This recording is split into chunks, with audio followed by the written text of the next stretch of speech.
kalian bisa berlatih kanuragan, seperti yang dilakukan oleh adikmu Kumarakumba. Dan yang perlu diingat, kamu itu calon penggantiku, Menak Merdawa. Baik, tapi apakah Romo menyediakan guru untuk itu? Dia mencari guru sendiri. Bahkan aku mendengarnya dari Kipati Sumanuhara. Betul, Gusti Betara.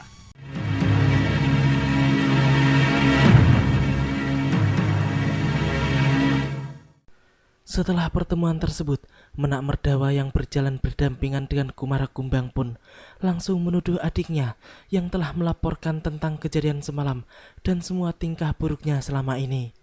Namun Kumarakumbang masih sabar menghadapinya dan mencoba untuk menepis tuduhan itu dengan berpura-pura bersuara halus seperti wanita, seakan-akan dirinya tidak memiliki kemampuan yang berarti. Kenapa Kanda menuduh saya begitu keji? Secuil pun saya tidak menginginkan kedudukan itu, Kanda. Aku bahkan mulai curiga bahwa si topeng Bandagina adalah Kumara sendiri. Sudah 2 kali dia melakukan kepura-puraan yang nyaris sama. Begini. Kita jebak, dia keluar dari puri. Pangeran Menak Merdawa pun kemudian mengatakan kepada para rakrian bawahannya itu agar menjebak Kumarakumbang supaya mereka bisa mengetahui serta membuktikan sendiri siapa sebenarnya pendekar bertopeng Bandagina tersebut. Mereka pun kemudian mengatur siasat agar tujuan mereka kali ini berhasil. Sementara itu, Kumarakumbang dan gurunya tampak sedang berada di pondok, tempat di mana para gadis-gadis yang diselamatkannya bersembunyi. Mereka berdua pun sedang membicarakan tentang Menak Merdawa, seorang putra mahkota kerajaan Pawanawan yang bertingkah seperti anak kecil, serta tidak pantas menjadi seorang raja yang memimpin suatu bangsa.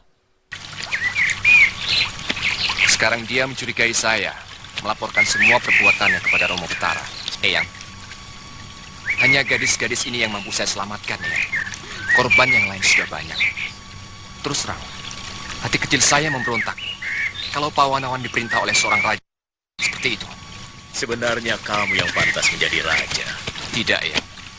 Saya tidak mau merebut hak Kanda Merdawa. Eyang harus bisa membantu menyadarkan Kanda Pangeran. Ternyata Pangeran Kumara lebih bertanggung jawab daripada kakaknya. Kini kita menuju kamar Kumarakumbang yang di saat itu sedang kosong dan digeledah oleh Menak Merdawa beserta pasukannya. Tujuan mereka pun jelas, yaitu mencari topeng Bandagina yang mereka kira disimpan di tempat itu. Namun setelah mencari-cari, ternyata mereka tidak menemukan apa-apa. Hanya saja, salah satu dari mereka menemukan sebuah tulisan di daun lontar yang berisikan pesan-pesan bagi seorang raja agung. Selanjutnya di malam harinya, mereka pun mencegat Kumarakumbang yang hendak kembali ke puri kerajaan dengan tujuan untuk menguji kesaktian pemuda tersebut. Awalnya semua berjalan dengan lancar, bahkan Kumarakumbang pun hampir berhasil mereka kalahkan. Namun tiba-tiba saja muncullah pendekar bertopeng Bandagina yang menyelamatkan Kumara. Melawan jago-jago kita dari Gunung Wilis. Dia sudah babak belur. Ya.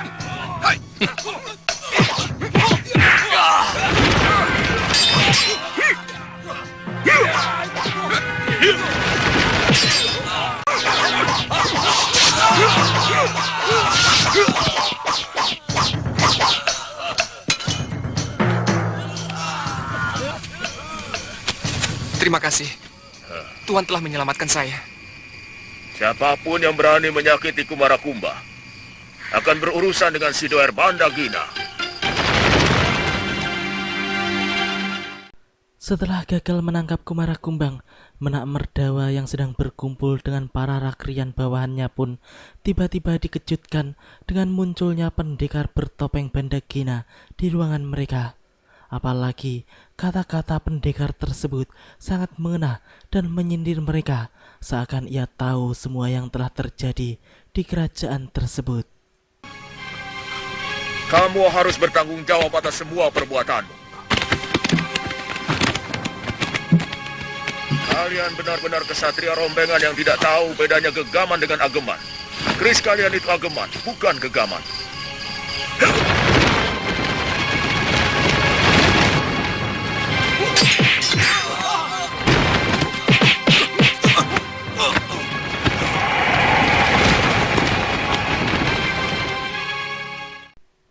Tampaknya pendekar bertopeng itu sangat sakti. Menak Merdawa pun kemudian dibawa kabur dengan mudah olehnya. Keesokan harinya, para rakrian tersebut pun melaporkan kepada Prabu Pawannawan bahwa putra mahkota telah diculik oleh pendekar bertopeng Bandagina yang sebelumnya membuat kekacauan di Puri Menak Merdawa. Mereka pun menjelaskan bahwa sebenarnya mereka telah melakukan perlawanan habis-habisan terhadap manusia misterius itu, namun kesaktiannya sama sekali tidak mampu mereka tandingi. Akan tetapi, tanggapan sang raja adalah sangat di luar dugaan mereka, sebab justru mereka semua terkena marah besar karena dianggap tidak mampu melindungi putranya, dan mereka hanya bisa bersenang-senang menghambur-hamburkan uang negara. Berapa gadis yang telah kamu renggut kesuciannya? Jawab! Apa urusanmu? Aku salah seorang dari rakyatmu yang tidak bisa menerima kelakuan calon rajanya seperti binatang. Baik. Dan celakanya, Merdawa sama sekali tidak memiliki ilmu kanuragan yang memadai. Saya benar-benar cemas, Kanda Betara. Kumarakumba juga sudah 5 hari tidak pulang ke Puri Kaputran. Sang Raja Pawannawan yang kini sedang bersama dengan permaisuri dan putrinya pun semakin bingung dengan hilangnya Menak Merdawa. Sebab mereka sangat khawatir kalau anaknya itu diculik oleh kerajaan sebelah yang sudah sering membuat kekacauan di Pawannawan. Di tengah kekalutan mereka itu, tiba-tiba muncullah seorang pendekar bertopeng Bandagina yang langsung melemparkan sebuah anak panah yang terselip surat berisi pesan penting bagi mereka. Kalau anakmu ingin selamat, datanglah ke ruang rahasia Kedaton di sayap kanan. Jangan bawa pengawal. Apa pesannya, Kanda? Aneh, surat ini menyuruh kita ke ruang rahasia Kedaton. Pasti pengirimnya orang yang kenal dengan seluk-beluk Kedaton. Semula saya mencurigainya, tapi nada suratnya sangat berbeda.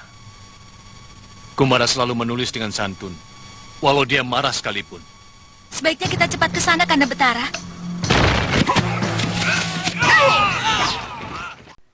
Sementara itu, pendekar bertopeng yang terpergok oleh para prajurit di luar Kedaton pun langsung dengan cepat menghabisi para prajurit tersebut.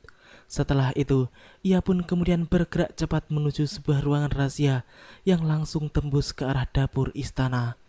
Di sana sang pendekar itu pun mencoba untuk memancing salah seorang tukang masak kerajaan yang biasa bertugas mendampingi Pangeran Menak Merdawa ketika hendak makan. Sepertinya juru masak kerajaan itu adalah salah satu kunci atau bukti penting bagi pendekar bertopeng yang akan membuka semua kedok kejahatan Pangeran Menak Merdawa di hadapan kedua orang tuanya.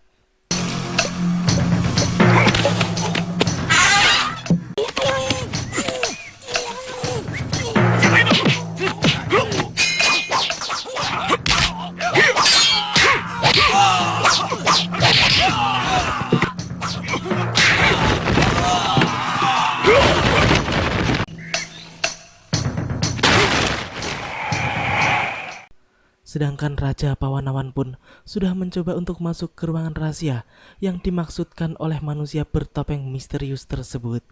Tak lama kemudian, mereka pun memasuki sebuah ruangan yang di dalamnya terdapat Menak Merdawa yang sedang diikat kedua tangannya. Keadaan putra mahkota itu pun cukup memprihatinkan, di mana hampir di seluruh tubuhnya dipenuhi luka, seperti luka bekas cambukan serta pukulan. Ketiga orang penting Pawannawan tersebut pun begitu terkejut melihat keadaan Menak Merdawa. Mereka pun sama-sama menahan tangis. Jangan dekati dia. Saya sudah tidak tahan. Kenapa kamu menyiksa anakku? Apa salah dia? Anakmu telah menghambur-hamburkan kekayaan negeri ini. Dan anakmu tidak pernah mau tahu urusan rakyat. Padahal dia calon seorang raja. Dan kelakuannya yang paling busuk adalah dia suka merusak anak gadis orang. Bohong! Bertambah lagi kebusukannya, bahwa dia pun sudah jadi pembohong. Tamatlah riwayat Menak Merdawa, sebab kini semua kebusukannya telah dibuka oleh manusia bertopeng Bandagina tersebut di hadapan kedua orang tuanya sendiri. Permaisuri yang di saat itu menyuruh pendekar bertopeng itu untuk melepaskan anaknya pun langsung kena damprat. Sang pendekar pun langsung memarahi sang permaisuri seperti memarahi anaknya sendiri. Ia pun kemudian justru menampar Menak Merdawa di hadapan ibunya. Sedangkan sang Raja Pawanawan pun sedari tadi hanya diam sembari memahami setiap ucapan pendekar tersebut yang semuanya adalah benar berdasarkan kenyataannya selama ini. Berapa gadis yang telah dia rusak? Tanyakan. Katakan anakku. Bohong, Romo. Baik, Romo jangan percaya. kalau anakmu tidak mau menjawab, aku akan memberikan bukti.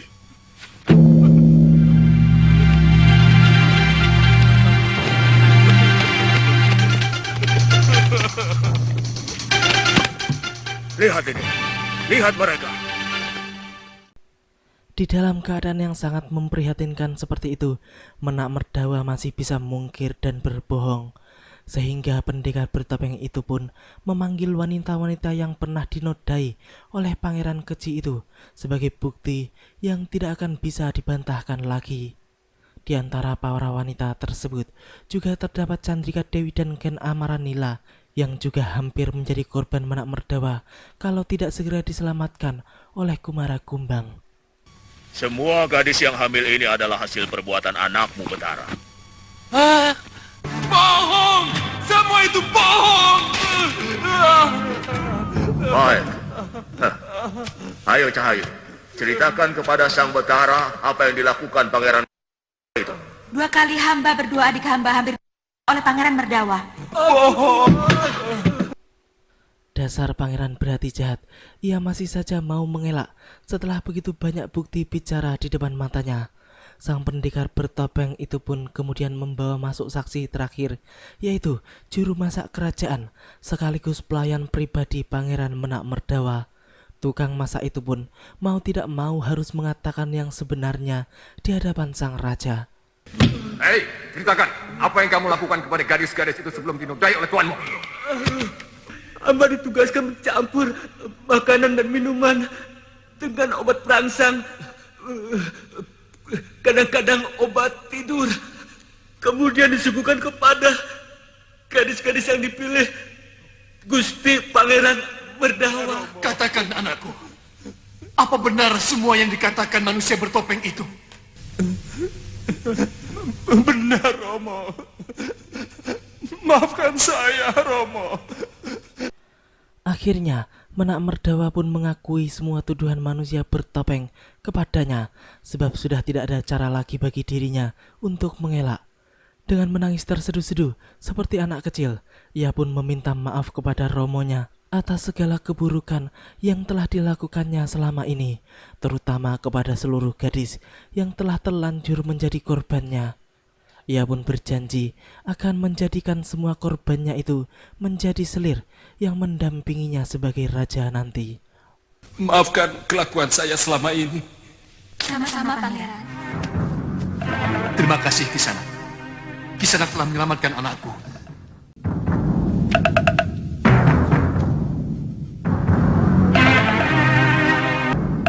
Kumara Kumbang.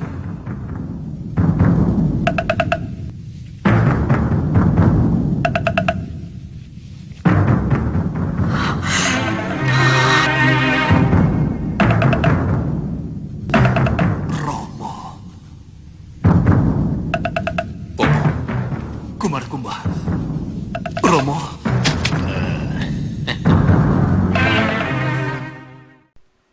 Ternyata kedua pendekar bertopeng itu adalah Kumara Kumbang dan gurunya yang juga menjadi sesepuh kerajaan atau ayah dari Raja Pawanawan sendiri. Setelah kejadian itu, Menak Merdawa pun bertaubat atas segala kesalahannya dan negeri Pawanawan pun menjadi aman, tentram dan damai tanpa ada kekacauan lagi.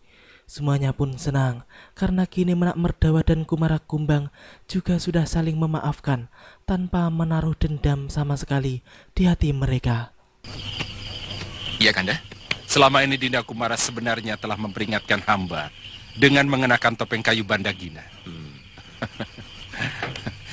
Terima kasih, Dinda. Dinda akan selalu memperingatkan Kanda. Karena Dinda menginginkan Kanda menjadi Betara yang adil dan berwibawa.